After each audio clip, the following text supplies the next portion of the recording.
Pongeza sana jana Watanzania wote walioangalia mpira usiku.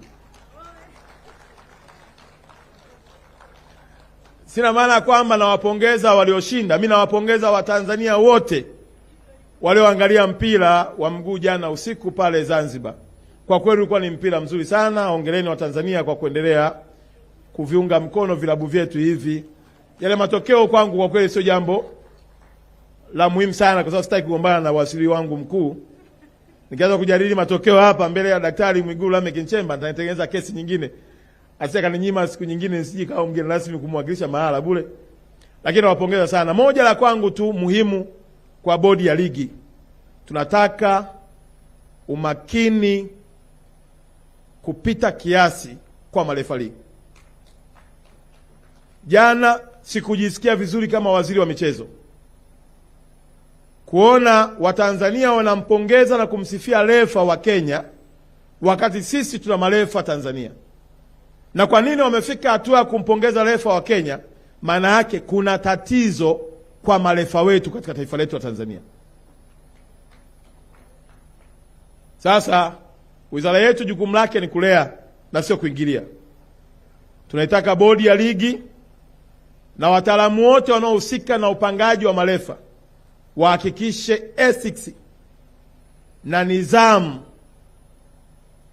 zinawekewa kipaumbele katika usimamizi wa michezo yetu. Tusingependa marefa wawe chanzo cha huzuni. Tusingependa marefa wawe chanzo cha kuharibu michezo yetu. Tunataka fair game.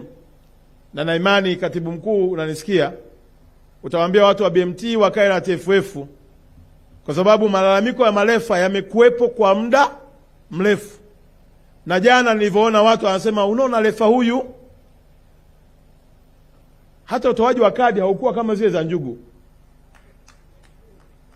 kwamba utaratibu ulikuwepo. Yani kuna mahala ukijidondosha mpira unaendelea. Sasa tusingependa marefa wetu waendelee kunyoshewa kidole. Mnakumbuka yule refa aliyechezesha timu yetu ya Taifa Star pamoja na timu ya Morocco, ndugu zetu wa CAF walivyochukua nini hatua. Hata kwenye baadhi ya watu wa FIFA wamemweka kwenye daraja ambalo mpira ule alionekana kuharibu.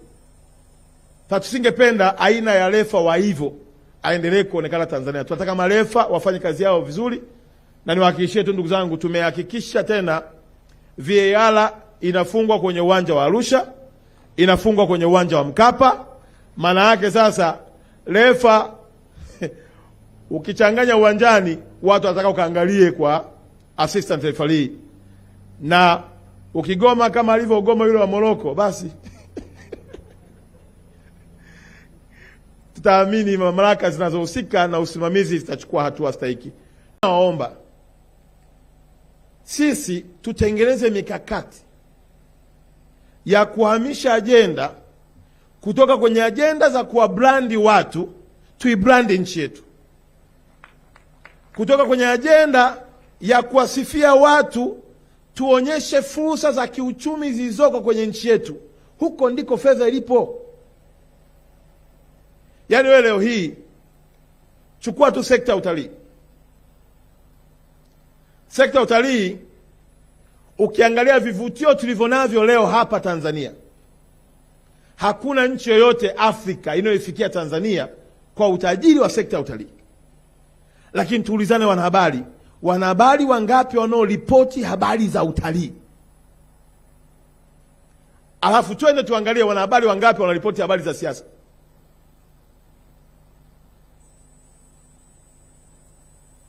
Ukienda hapo utakuta kule kwenye hela nyingi hakuna ripota, hakuna story.